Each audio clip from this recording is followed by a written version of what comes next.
ಅಭ್ಯಾಸ 1.3 ಈ ಕೆಳಗಿನವುಗಳನ್ನು ದಶಮಾಂಶ ರೂಪದಲ್ಲಿ ಬರೆಯಿರಿ ಮತ್ತು ಪ್ರತಿಯೊಂದು ಯಾವ ರೀತಿಯ ದಶಮಾಂಶ ವಿಸ್ತರಣೆಯನ್ನು ಹೊಂದಿದೆ ಎಂಬುದನ್ನು ತಿಳಿಸಿ ಅಂತ ಕೇಳಿದ್ದಾರೆ. ಮೊದಲನೇ ಪ್ರಶ್ನೆ ನೋಡ್ರಿ, 36/100. 36/100 ಇದನ್ನು ನಾವು ಭಾಗಾಕಾರ ವಿಧಾನದಿಂದ ಮಾಡಬೇಕು. ಮೊದಲು ನೋಡೋಣ. 36 100ಕ್ಕಿಂತ 36 ಸಣ್ಣ ಸಂಖ್ಯೆ ಇದೆ. ಹಾಗಾಗಿ ಏನು ಮಾಡಬೇಕು, ನಾವು ಪಾಯಿಂಟನ್ನು ತಗೋಬೇಕು. 360 ಒಂದು ಸೊನ್ನೆಯನ್ನು ತೊಗೊಂಡ್ವಿ, ಪಾಯಿಂಟ್ ತೊಗೊಂಡ್ರೆ 360. ಈಗ 100 300 ನೋಡ್ರಿ, ಸೊನ್ನೆದೊಳಗೆ ಸೊನ್ನೆ ಹೋದ್ರೆ 0, 6 ಸೊನ್ನೆ ಹೋದ್ರೆ 6, 3 ಹೋದ್ರೆ 0, ಮತ್ತೆ ಏನು ಉಳಿತಿಲ್ಲಿ 60 ಉಳಿತು. ನೆಕ್ಸ್ಟ್ ಮತ್ತೆ ಪಾಯಿಂಟ್ ಕೊಟ್ಟಿರೋದ್ರಿಂದ ಒಂದು ಸೊನ್ನೆ ತೊಗೊಂಡ್ವಿ, 106 600. ಹೌದಾ, ಇಲ್ಲೇನು ಉಳಿತು ನಮಗೆ ಶೇಷ 0 ಬಂತು. 36/100 ಏನು ಬಂತಿಲ್ಲಿ 0.36 ಇಲ್ಲಿಗೆ ಮುಗಿತು. ನೆಕ್ಸ್ಟ್ ಭಾಗಾಕಾರ ಹೋಗೋದಿಲ್ಲ. ಹಾಗಾಗಿ ಇದು ಎಂತಹ ದಶಮಾಂಶ ವಿಸ್ತರಣೆ? ಅಂತ್ಯಗೊಳ್ಳುವ ದಶಮಾಂಶ ವಿಸ್ತರಣೆ. ಅಂತ್ಯಗೊಳ್ಳುವ ದಶಮಾಂಶ ವಿಸ್ತರಣೆ.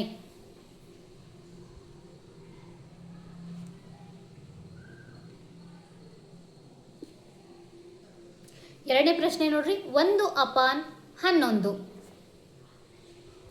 1/11 ಇದನ್ನು ಸಹ ನಾವು ಭಾಗಾಕಾರ ವಿಧಾನದಿಂದ ಮಾಡ್ಬೋದು. ನೋಡ್ರಿ, 11 ಇಲ್ಲಿ 1 ಐತಿ. ಹಾಗಾಗಿ ಏನು ಮಾಡಿದ್ವಿ, ಪಾಯಿಂಟ್ ಕೊಟ್ಕೊಂಡು ಒಂದು ಸಂಖ್ಯೆನ 0ನ ಕೆಳಗೆ ತೊಗೊಂಡ್ವಿ. ನೆಕ್ಸ್ಟ್ 11ಕ್ಕಿಂತ 10 ಮತ್ತೆ ಸಣ್ಣ ಸಂಖ್ಯೆ ಆಯ್ತು. ಮತ್ತೆ ಒಂದು 0 ತೊಗೊಂಡು ಇನ್ನೂ ಒಂದು 0ನ ಕೊಟ್ವಿ. ಎಷ್ಟಾಯ್ತು ಇಲ್ಲಿ 100 ಆಯ್ತು. 11 9 99. 0ದೊಳಗೆ 9 ಹೋದ್ರೆ 1 ಹೋಗಲ್ಲ, ಕೈಲ ತಗೊಂಡ್ವಿ, 10 ಆಯ್ತು. 10ರೊಳಗೆ 9 ಹೋದ್ರೆ 1, ಮತ್ತು ಅಗೇನ್ 10ರೊಳಗೆ 10 ಹೋದ್ರೆ 0, 1ರೊಳಗೆ 1 ಹೋದ್ರೆ 0. ನೆಕ್ಸ್ಟ್ ಇಲ್ಲೇನು ಉಳಿತು, 1 ಉಳಿತು. ಮತ್ತೆ ಪಾಯಿಂಟ್ ಕೊಟ್ಕೊಂಡಿರೋದ್ರಿಂದ ಒಂದು 0 ತೊಗೊಂಡ್ವಿ, ಮತ್ತೆ ಅಗೇನ್ 10 ಆಯ್ತು. ಮತ್ತು ಇಲ್ಲೊಂದು 0 ತೊಗೊಂಡು ಇನ್ನೂ ಒಂದು 0 ತೊಗೊಂಡ್ವಿ, ಮತ್ತು 10 9 11 9 99. ಮತ್ತು ಅಗೇನ್ ಇದೇ ಆನ್ಸರ್ ರಿಪೀಟ್ ಆಗೈತೆ. 0ದೊಳಗೆ 9 ಹೋದ್ರೆ 1, ಕೈಲ ತೊಗೊಂಡ್ವಿ, 10ರೊಳಗೆ 9 ಹೋದ್ರೆ 1, ಮತ್ತು 10ರೊಳಗೆ 10 ಹೋದ್ರೆ 0, 1ರೊಳಗೆ 1 ಹೋದ್ರೆ 0. ಮತ್ತೆ ಏನಾಯ್ತಿದು, ಮತ್ತು 1 ಉಳಿತು ಶೇಷ. ಹೌದಾ, ಮತ್ತು ನಾವು ಪಾಯಿಂಟ್ ಕೊಟ್ಟಿರೋದ್ರಿಂದ 0 ಇಳಿಸ್ಕೊಂಡು ಅಗೇನ್ ನಮಗೇನು ಇದೇ ಸಂಖ್ಯೆನ ರಿಪೀಟ್ ಆಗ್ತೈತಿ. 1/11 ಏನು ಬರ್ತೈತೆ ನಮ್ಗೆ ಉತ್ತರ 0.0909 ಕಂಟಿನ್ಯೂ ಆಗ್ತಾ ಹೋಗ್ತೈತಿ. ಅದಕ್ಕೆ ನಾವು ಇಲ್ಲೇನು ಬರಿತೀವಿ 0.09 ಅಂದರೆ ಮತ್ತು ಇದೇ ಸಂಖ್ಯೆನ ರಿಪೀಟ್ ಆಗೋದ್ರಿಂದ ನಾವು ಇವೆರಡಕ್ಕೂ ಅದ್ರ ಮೇಲೆ ಒಂದು ಬಾರ್ ಅಂತ ಹೇಳಿದ್ದೀನಿ. ಹಾಗಾದರೆ ಇದು ಎಂತಹ ದಶಮಾಂಶ ವಿಸ್ತರಣೆ? ಅಂತ್ಯಗೊಳ್ಳದ ಪುನರಾವರ್ತಿಸುವ ದಶಮಾಂಶ ವಿಸ್ತರಣೆ. ಅಂತ್ಯಗೊಳ್ಳದ ಪುನರಾವರ್ತಿಸುವ ದಶಮಾಂಶ ವಿಸ್ತರಣೆ. ಅರ್ಥ ಆಯ್ತಲ್ಲ? ಮೊದಲನೇ ಪ್ರಶ್ನೆಯೊಳಗೆ ಶೇಷ 0 ಬಂತು. ಎರಡನೇ ಪ್ರಶ್ನೆಯೊಳಗೆ ಶೇಷ ಇಲ್ಲಿ 1 ಬಂತು. ಬಟ್ ಇಲ್ಲೇನಾಯಿತು, ರಿಪೀಟ್ ಆಗ್ತಾ ಹೋಯಿತು. ಅಂತ್ಯಗೊಳ್ಳದ ಪುನರಾವರ್ತಿಸುವ ದಶಮಾಂಶ ವಿಸ್ತರಣೆ. ಮೂರನೇ ಪ್ರಶ್ನೆಯನ್ನು ನೋಡೋಣ. 4.1/8. ನಾಲ್ಕನೇ ಪ್ರಶ್ನೆ ನೋಡ್ರಿ, ಮೂರನೇ ಪ್ರಶ್ನೆ 4.1/8. ಇದನ್ನು ನಾವೇನು ಮಾಡ್ಬೇಕು ಈಗ? 8 ನಕಲೆ 32, 32 + 1 33/8. ಹೌದಾ, ಮತ್ತೆ ಇದನ್ನು ಭಾಗಾಕಾರ ವಿಧಾನದಿಂದ ಮಾಡಬೇಕು. 33/8 ಅಂತಂದರೆ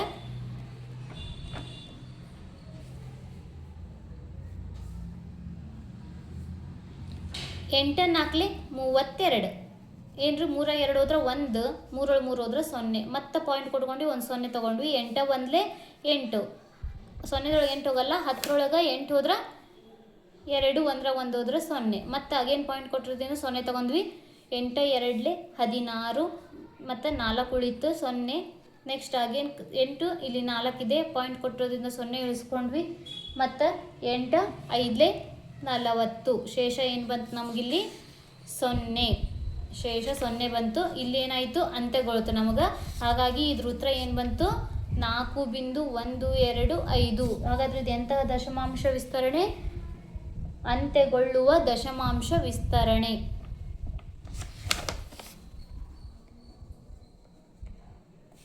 ಅಂತ್ಯಗೊಳ್ಳುವ ದಶಮಾಂಶ ವಿಸ್ತರಣೆ. ನೆಕ್ಸ್ಟ್ 4ನೇ ಪ್ರಶ್ನೆ ನೋಡೋಣ. ನಾಲ್ಕನೇ ಪ್ರಶ್ನೆ ಏನಿದೆ ಅಲ್ಲಿ 3/13. 3/13 ಇದನ್ನು ಭಾಗಾಕಾರ ವಿಧಾನದಿಂದ ಮಾಡೋದಾದರೆ 3 ಸಣ್ಣ ಸಂಖ್ಯೆ ಆಯಿತು, ಪಾಯಿಂಟ್ ಕೊಟ್ಕೊಂಡು ಒಂದು 0 ತೊಗೊಂಡ್ವಿ. ನೆಕ್ಸ್ಟ್ 13, ಇಲ್ಲಿ ಏನಾಯಿತು 30 ಆಯಿತು. 13 ಎರಡೇ 26, 13 ಎರಡೇ 26. 10 6 ಹೋದ್ರೆ 4, 3 ಹೋದ್ರೆ 0, ಮತ್ತೆ ಪಾಯಿಂಟ್ ಕೊಟ್ಟೋದ್ರಿಂದ ನಾವು 0ಯನ್ನು ಇಳಿಸ್ಕೊಂಡ್ವಿ. ನೆಕ್ಸ್ಟ್ 13 ಮೂರಲೆ 39, 13 ಮೂರಲೆ 39, 1 ಉಳಿತು, ಇಲ್ಲಿ 0 ಆಯ್ತು. ಅಗೇನ್ ಪಾಯಿಂಟ್ ಕೊಟ್ಟೋದ್ರಿಂದ ಒಂದು 0 ಇಳಿಸ್ಕೊಂಡ್ವಿ, ಇಲ್ಲಿ 10 ಆಯಿತು. ಮತ್ತು ಇಲ್ಲೊಂದು 0 ತೊಗೊಂಡು ಇಲ್ಲಿ ಒಂದು 0ಯನ್ನು ಬರ್ಕೊಂಡ್ವಿ. ನೆಕ್ಸ್ಟ್ ಎಷ್ಟಾಯ್ತು, ಇಲ್ಲಿ 100 ಆಯಿತು. 13 7 91, 13 7 91, ಇಲ್ಲಿ ಎಷ್ಟು ಉಳಿತು 8 0 0, 8 ಉಳಿತು. ಪಾಯಿಂಟ್ ಕೊಟ್ಟೋದ್ರಿಂದ ಮತ್ತೆ ಅಗೇನ್ ನಾವಿಲ್ಲಿ ಏನು ಮಾಡಿದ್ವಿ, 0ಯನ್ನು ಇಳಿಸ್ಕೊಂಡ್ವಿ. ಸಾರಿ, ಇಲ್ಲಿ 9 90 ಆಯಿತು. ನೆಕ್ಸ್ಟ್ 13 6 78, ಮತ್ತು ಅಗೇನ್ ಎಷ್ಟು ಉಳಿತಿಲ್ಲೇ 12 ಉಳಿತು. ಪಾಯಿಂಟ್ ಕೊಟ್ಟೋದ್ರಿಂದ ಒಂದು 0ನ ಇಳಿಸ್ಕೊಂಡು 120 ಆಯಿತು. ನೆಕ್ಸ್ಟ್ 13 9 117, 13 9 117, ಎಷ್ಟು ಉಳಿತಿಲ್ಲ ಉತ್ತರ ನಿಮ್ಗೆ 3 0 0. ಮತ್ತು ಪಾಯಿಂಟ್ ಕೊಟ್ಟೋದ್ರಿಂದ ನಾವು ಒಂದು 0ಯನ್ನು ಇಳಿಸ್ಕೊಂಡ್ವಿ. ನೆಕ್ಸ್ಟ್ ಅಗೇನ್ ಇಲ್ಲಿ 30 ಇತ್ತಲ್ಲ, ಇಲ್ಲೂ ನಮಗೆ ಶೇಷ ಏನು ಬಂತು 30 ಬಂತು. ಮತ್ತು ಅದೇ ರಿಪೀಟ್ ಆಗ್ತೈತಿ. ಇಲ್ಲಿ 13 2 26, ಮತ್ತು ಇಲ್ಲೇನು ಉಳಿತು 4 0. ಹೌದಾ, ನೋಡಿದ್ರಲ್ಲ, ಇಲ್ಲಿ 2 3 0 7 6 9 2 3 0, ಮತ್ತು ಇದೇ ರಿಪೀಟ್ ಆಗ್ತಾ ಹೋಗ್ತೈತಿ. ಅದಕ್ಕಿಲ್ಲಿ 3/13 ಏನು ಬರ್ತೈತಿ 0.23 0 7 6 9 2 ಹೀಗೆ ಕಂಟಿನ್ಯೂ ಆಗೋದ್ರಿಂದ ನಾವು ಇದನ್ನೇನು ಬರೀಬೋದು 0.23 0 7 6 9, ಇದ್ರ ಮೇಲೊಂದು ಬಾರ್ ಹಾಕಬೇಕು. ಹಾಗಾದರೆ ಇದೆಂಥ ದಶಮಾಂಶ ವಿಸ್ತರಣೆ? ಅಂತ್ಯಗೊಳ್ಳದ ಪುನರಾವರ್ತಿಸುವ ದಶಮಾಂಶ ವಿಸ್ತರಣೆ. ಅರ್ಥ ಆಯ್ತಲ್ಲ? ಅಂತ್ಯಗೊಳ್ಳದ ಪುನರಾವರ್ತಿಸುವ ದಶಮಾಂಶ ವಿಸ್ತರಣೆ.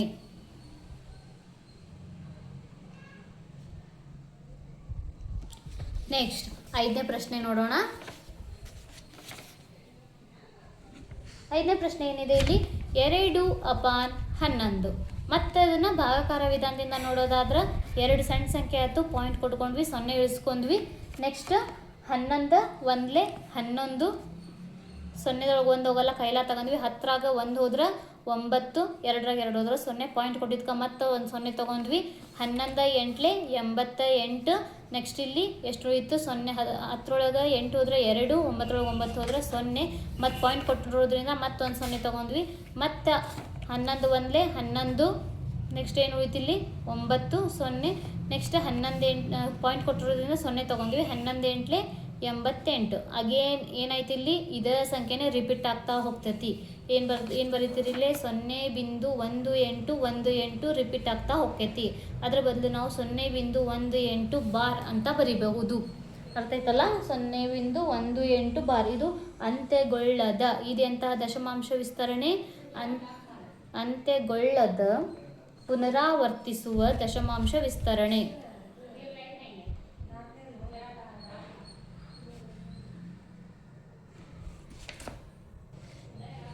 ನೆಕ್ಸ್ಟ್ 6ನೇ ಪ್ರಶ್ನೆ ನೋಡೋಣ. 6ನೇ ಪ್ರಶ್ನೆ 329/400.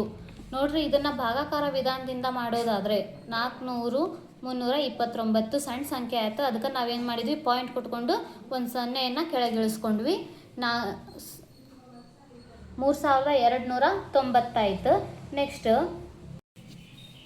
400 8 3200, ಏನು ಉಳಿತಿಲ್ಲ ನಮಗೆ 0 0 ಹೋದ್ರೆ 0, 9 0 ಹೋದ್ರೆ 9, 2 2 ಹೋದ್ರೆ 0, 3 3 ಹೋದ್ರೆ 0, ಎಷ್ಟು ಆಯ್ತಿಲ್ಲ 90 ಆಯಿತು. ಪಾಯಿಂಟ್ ಕೊಟ್ಟಿರೋದ್ರಿಂದ 0 ಇಳಿಸ್ಕೊಂಡ್ವಿ. 400 2 800, ಮತ್ತು 0 0 9 1 ಹೋದ್ರೆ 8 ಹೋದ್ರೆ 1 100 ಉಳಿತು.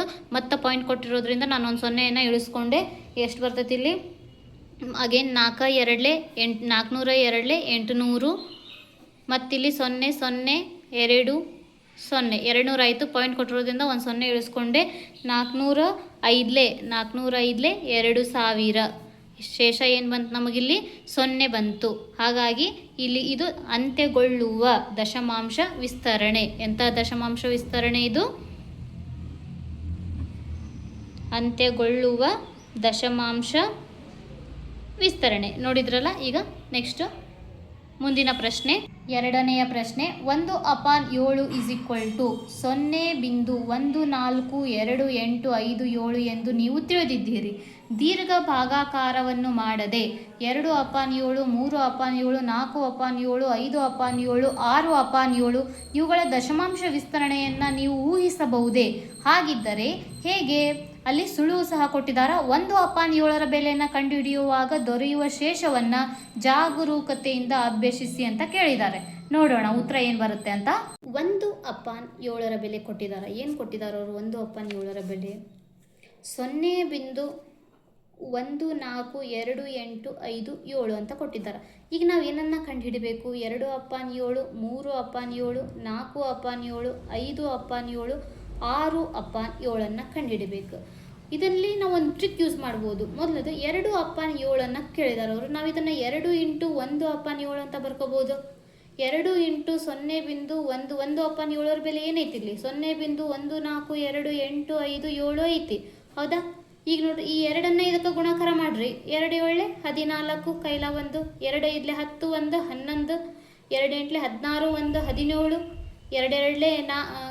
4 1 5, 2 4 8, 2 1 2, ಪಾಯಿಂಟ್ 2 0 ಅರ್ಥ ಆಯ್ತಲ್ಲ? 0.285714 ಇದೇನು 2/7ರ ಬೆಲೆ.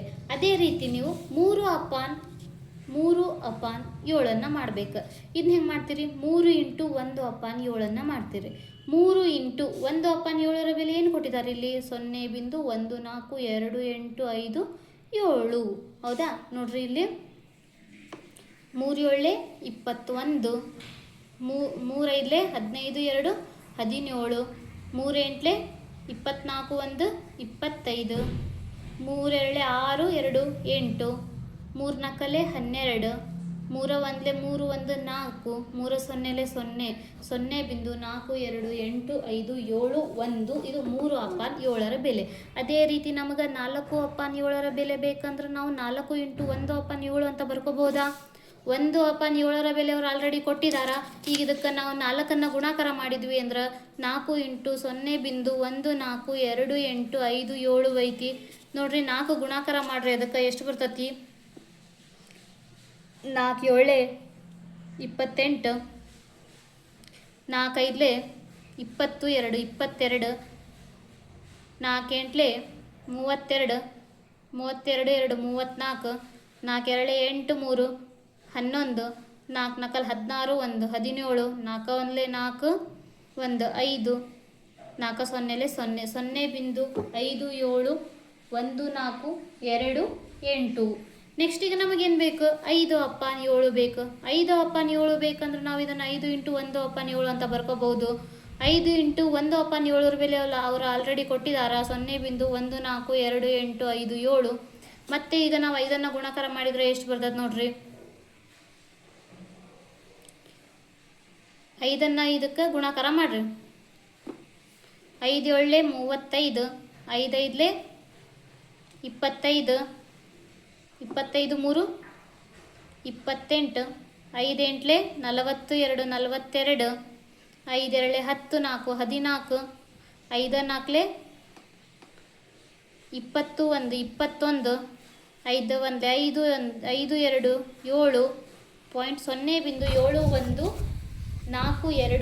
2 7.714285 ಬಾರ್. ಹೌದಾ? ಇದು 5/7ರ ಬೆಲೆ. ಲಾಸ್ಟ್ ನಮಗೆ 6/7ರ ಬೆಲೆ ಬೇಕು. ಏನು ಮಾಡ್ತೀರಿ ನೀವು? 6 × 1/7 ಅಂತ ಬರ್ಕೊಂತೀರ. 6 × 1/7ರ ಬೆಲೆ ಏನು ಕೊಟ್ಟಿದ್ದಾರೆ ನಮಗಿಲ್ಲಿ? 0.285 ಬಾರ್ ಅಂತ ಕೊಟ್ಟಿದ್ದಾರೆ. ಈಗ 6 ಇದಕ್ಕೆ ಗುಣಾಕಾರ ಮಾಡ್ರಿ ನೀವು. ಉತ್ತರ ಏನು ಬರ್ತದೆ ನಿಮಗೆ? 0.28714 ಬಾರ್. ಇದು ನಿಮ್ಗೆ 6/7ರ ಬೆಲೆ. ಅರ್ಥ ಆಯ್ತಲ್ಲ? 1/7ರ ಬೆಲೆ ಅವರು ಆಲ್ರೆಡಿ ಕೊಟ್ಟಿದ್ದಾರ. ನಮಗೆ 2/7 ಬೇಕಂದ್ರೆ 2 × 1/7ರ ಬೆಲೆ ಇಟ್ಕೊಂಡು ನಾವು ಅದು ಗುಣಾಕಾರ ಮಾಡ್ಬೋದು. 3/7 ಬೇಕಂದ್ರೆ 3 × 1/7 ಗುಣಾಕಾರ ಮಾಡಿದರೆ ನಮ್ಗೆ ಬೆಲೆ ಸಿಗ್ತತಿ 4/7, 5/7, 6/7 ಅಂದ್ರೆ 6 × 1/7 ಮಾಡಿದರೆ ನಮ್ಗೆ ಏನು ಸಿಗ್ತತಿಲ್ಲ? ಅದರ ಬೆಲೆ ಸಿಗ್ತಾ. ಇಷ್ಟು ಅರ್ಥ ಆಯ್ತಲ್ಲ. ನೆಕ್ಸ್ಟ್ ಮೂರನೇ ಪ್ರಶ್ನೆ ನೋಡೋಣ. ಮೂರನೇ ಪ್ರಶ್ನೆ ಏನು ಕೇಳಿದಾರೆ ಅವರು, ಈ ಕೆಳಗಿನವುಗಳನ್ನು ಪಿ ಬೈ ಕ್ಯೂ ರೂಪದಲ್ಲಿ P Q belongs to Z Q not equal to 0 ವ್ಯಕ್ತಪಡಿಸಿ ಅಂತ ಕೇಳಿದಾರೆ.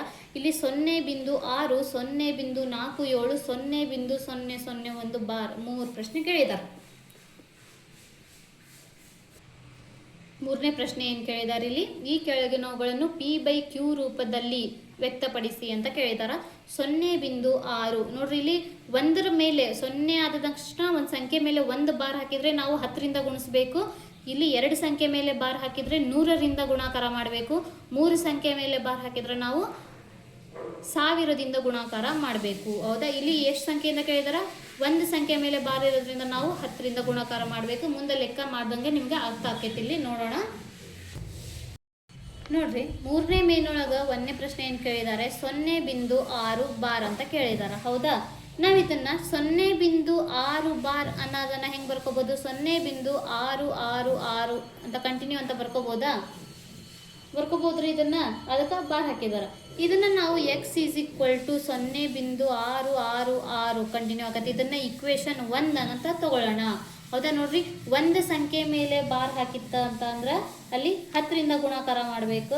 2 ಸಂಖ್ಯೆ ಮೇಲೆ ಬಾರ್ ಹಾಕಿದ್ರೆ 100ರಿಂದ ಗುಣಾಕಾರ ಮಾಡಬೇಕು. 3 ಸಂಖ್ಯೆ ಮೇಲೆ ಬಾರ್ ಹಾಕಿದ್ರೆ 1000ದಿಂದ ಗುಣಾಕಾರ ಮಾಡಬೇಕು. ಈಗ ಇದೇನೈತಿ, 1 ಸಂಖ್ಯೆ ಮೇಲೆ ಗುಣಾಕಾರ ಆಗೈತಿ. ಆದ್ರಿಂದ ನಾವೇನು ಮಾಡೋಣ, ಎರಡೂ ಬದಿಯನ್ನ ನಾವು ಎಷ್ಟರಿಂದ ಗುಣಾಕಾರ ಮಾಡೋಣ, 10ರಿಂದ ಗುಣಾಕಾರ ಮಾಡೋಣ. ಎರಡೂ ಬದಿಯನ್ನು 10ರಿಂದ ಗುಣಿಸಬೇಕು.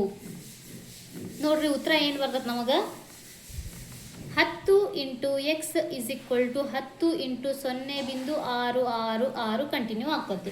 ಹೌದಾ, ಏನು ಬರ್ತತಿ ಈಗ, 10x ಈಸ್ ಈಕ್ವಲ್ ಟು, ನೋಡ್ರಿ ಇಲ್ಲಿ ಒಂದು ಸ್ಥಾನ ಬಿಟ್ಟು ಇಲ್ಲಿ ಒಂದು 10ರಿಂದ ಗುಣಾಕಾರ ಮಾಡಿದ್ವಿ ಅಂದ್ರೆ ಏನು ಬರ್ತದೆ ನಮ್ಗೆ, 6.666 ಅಂತ ಬರ್ತತಿ. ಇದನ್ನ ನಾವೇನು ಮಾಡೋಣ, ಇಕ್ವೇಶನ್ 2 ಅಂತ ತಗೊಳ್ಳೋಣ. ಈಗ ಇಕ್ವೇಶನ್ 2ರಿಂದ 1ನ್ನ ಕಳೆದಾಗ ಏನು ಬರ್ತದೆ ನಮಗೆ ಉತ್ತರ,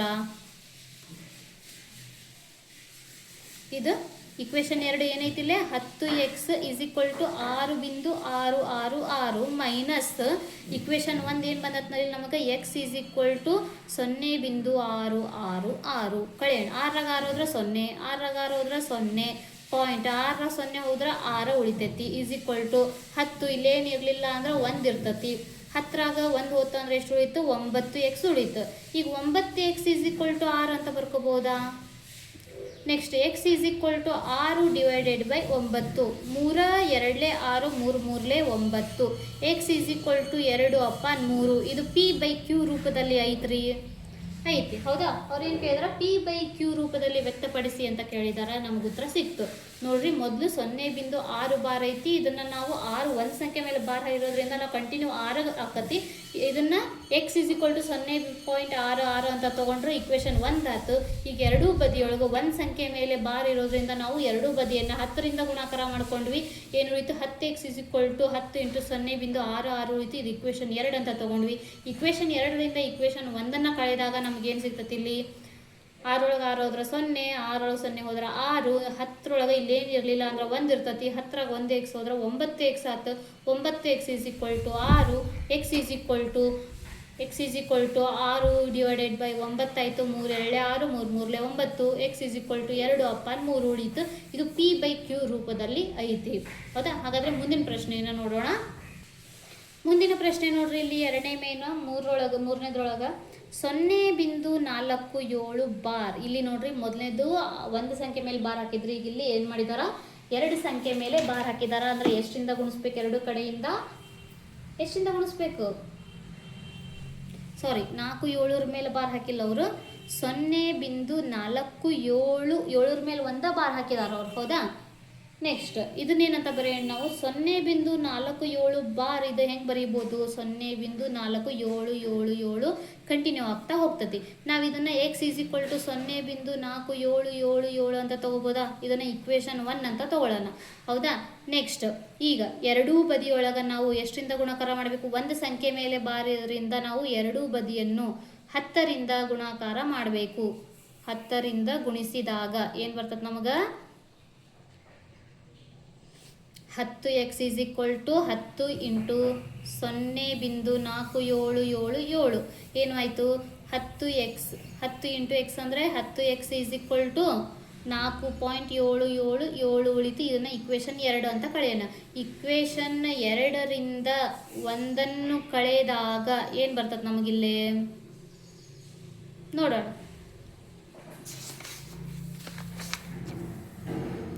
10x is equal to 4.777 minus X is equal to 0.477 ನೋಡ್ರಿ ಇಲ್ಲಿ 7ರಾಗ 7 ಹೋದ್ರೆ 0, 7ರಾಗ 7 ಹೋದ್ರೆ 0, 7ರಾಗ 4 ಹೋದ್ರೆ ಎಷ್ಟು ಬಂತು 3 ಉಳಿತು, 4ರಾಗ 0 ಹೋದ್ರೆ 4 ಈಸ್ ಈಕ್ವಲ್ ಟು 10ರಾಗ 1x ಹೋದ್ರೆ 9x 9x is equal to 4.3 ಬಂತು.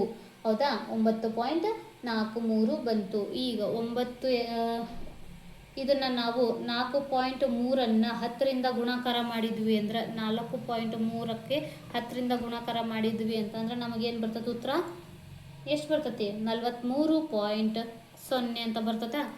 ನೆಕ್ಸ್ಟ್ ನೋಡೋಣ. ಇಲ್ಲಿ ಒಂದು ಸ್ಥಾನ ಬಿಟ್ಟು ಬಿಂದು ಇರೋದ್ರಿಂದ 430 ಬರ್ತೈತಿ, ಒಂದು ಸ್ಥಾನ ಬಿಟ್ಟು ಬಿಂದು ಇರೋದ್ರಿಂದ 43.0 ಬರ್ತೈತಿ. ಇಲ್ಲಿ 9x is equal to 43 divided by 43 ಅಂಶ ಮತ್ತು ಛೇದಕ್ಕೆ ನಾವು 10ರಿಂದ ಗುಣಾಕಾರ ಮಾಡಿದ್ರೆ ಏನು ಬರ್ತದೆ ನಮಗಿಲ್ಲಿ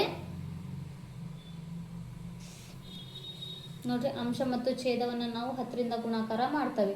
ಎಷ್ಟು ಉತ್ತರ ಬರ್ತದೆ ನಮಗೆ 9x is equal to 43 into 10 ಮಾಡಿದರೆ ಇಲ್ಲಿ 43.0 ಬಂತು. ನಂತರ 43 ಡಿವೈಡೆಡ್ ಬೈ 10 ಉಳಿತು. ಈಗ ಏನು ಮಾಡಬೇಕು X is equal to 43 divided by 10 into ಈ 9 ಏನು ಮಾತು ಕೆಳಗೆ ಬಂತು. X is equal to 43 divided by 90. ಹೌದಾ. ಈಗ ಇದು p/q ರೂಪದೊಳಗೈತೆ ಬಂತ ನಮಗೆ ಉತ್ತರ. ನೋಡಿದ್ರಲ್ಲ, ಏನು ಕನ್ಫ್ಯೂಷನ್ ಆಗೋಂಥದ್ದು ಏನಿಲ್ಲ. ಇಲ್ಲಿ ಇದೊಂದು ಸ್ಟೆಪ್ ಅಷ್ಟೇ ಕನ್ಫ್ಯೂಷನ್ ಆಗೋದು. ಇಲ್ಲೇ ಪಾಯಿಂಟ್ ಒಳಗೆ ಬಂದತೆ, ಅದಕ್ಕೆ ನಾವು ಅಂಶ ಮತ್ತು ಛೇದವನ್ನು 10ರಿಂದ ಗುಣಾಕಾರ ಮಾಡ್ಕೊಂಡ್ವಿ.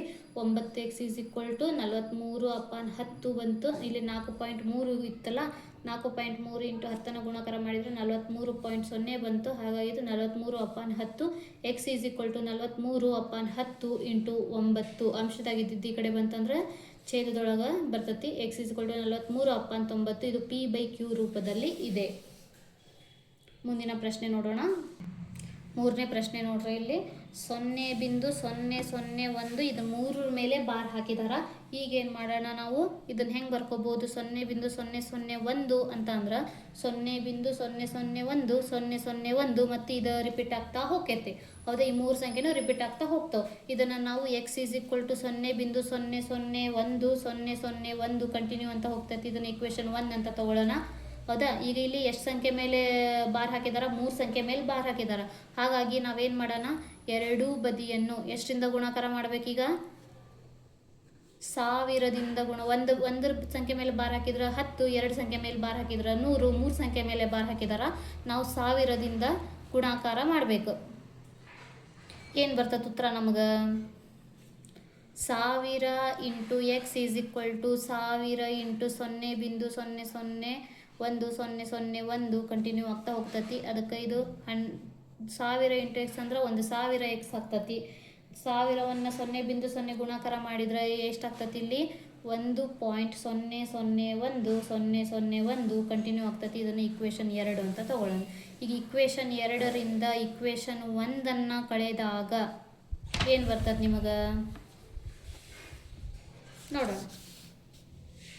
ಇಕ್ವೇಷನ್ 2 ಏನೈತಿ 1000x is equal to 1.001 minus X is equal to 0.001 ನೋಡ್ರಿ. ಒಂದ್ರೊಳಗೆ ಒಂದು ಹೋದ್ರೆ 0 0 0 0 ಒಂದ್ರೊಳಗೆ ಒಂದು ಹೋದ್ರೆ 1 999x 1000ದೊಳಗೆ ಒಂದು ಹೋದ್ರೆ 999x 999x is equal to 1 ಅಂತ ಬರಿಬಹುದಾ. X is equal to 1 divided by 999. ಇದು p/q ರೂಪದಲ್ಲಿ ಇರೋದ್ರಿಂದ ಇಲ್ಲಿಗೆ ಬಿಡೋಣ. ಅರ್ಥ ಆಯ್ತಲ್ಲ. X is equal to 1 divided by 999. ಏನಾದರೂ ಡೌಟ್ ಐತಾ ಇದ್ರೊಳಗೆ? 4ನೇ ಪ್ರಶ್ನೆ ನೋಡೋಣ. 0.999999 ಇದನ್ನು P/Q ರೂಪದಲ್ಲಿ ವ್ಯಕ್ತಪಡಿಸಿ ನಿಮ್ಮ ಉತ್ತರದಿಂದ ನಿಮಗೆ ಆಶ್ಚರ್ಯವಾಯಿತೆ ಅಂತ ನೋಡೋಣ. 4ನೇ ಪ್ರಶ್ನೆ ಏನು ಕೇಳಿದಾರ? 0.999999 ಹೌದಾ? ನಾವು ಇದನ್ನು ಹೆಂಗೆ ಬರ್ಕೋಬೋದು? ಕಂಟಿನ್ಯೂ ಆಗ್ತಾ ಹೋಗ್ತಾವೆ. 0.9 ಬಾರ್ ಅಂತ ಬರಿಬೋದಾ? ಹಾಗಾದರೆ ನಾವು x = 0.999999 ಅಂತ ತಗೋಬೋದಾ? ಇದನ್ನು ಈಕ್ವೇಷನ್ 1 ಅಂತ ತಗೊಳ್ಳೋಣ. ಈಗ 1ರ ಮೇಲೆ ಬಾರ್ ಇರೋದ್ರಿಂದ ನಾವು ಎರಡೂ ಬದಿಯೊಳಗೆ ಏನಂತ ತಗೊಳ್ಳೋಣ್ರಿ? ಎರಡೂ ಬದಿಯಲ್ಲಿ ಎಷ್ಟರಿಂದ ಗುಣಾಕಾರ ಮಾಡ್ಬೇಕು ನಾವು? 10ರಿಂದ ಗುಣಿಸಿದಾಗ 1ರ ಮೇಲೆ ಅಷ್ಟೇ ಬಾರ್ ಇರೋದ್ರಿಂದ 10ರಿಂದ ಗುಣಿಸ್ಬೇಕು. ಏನು ಸಿಗ್ತದೆ ಉತ್ತರ? 10 × x = 10 × 0.9999. ಈಗ 10x = 9.9999. ಇದನ್ನು ಈಕ್ವೇಷನ್ 2 ಅಂತ ತಗೊಳ್ಳೋಣ. ಈಕ್ವೇಷನ್ 2ರಿಂದ 1ನ್ನು ಕಳೆದಾಗ ಏನು ಸಿಗ್ತದೆ ನಮಗೆ? 10x = 9.9999 minus x = 0.99. 9ರೊಳಗೆ 9 ಹೋದರೆ ಏನು ಸಿಕ್ತು ನಮಗೆ? ಇಲ್ಲಿ 0.9ರೊಳಗೆ 0 ಹೋದ್ರೆ 9 = 10ರಾಗ ಏನಿರಲಿಲ್ಲ ಅಂದ್ರೆ 1 ಇರ್ತದೆ. ಇಲ್ಲೇ 10ರಾಗ 1 ಹೋದ್ರೆ 9x. 9x = 9. x = 9/9 ಕ್ಯಾನ್ಸಲ್ ಆಗಿ ಏನು ಉಳಿತು ನಮಗೆ? 9 9 x = 1 ಬರಿಬೋದಾ? ಈ 1/1ರೊಳಗೆ ಈ ಥರನೂ ಆದರೂ ಬರಿಬೋದಾ? P/Q ರೂಪದೊಳಗೆ ಐತೆ, ಇದು ಐತಲ್ಲ. So simple. ಮುಂದಿನ ಪ್ರಶ್ನೆಯನ್ನು ನೋಡೋಣ. 5ನೇ ಪ್ರಶ್ನೆ.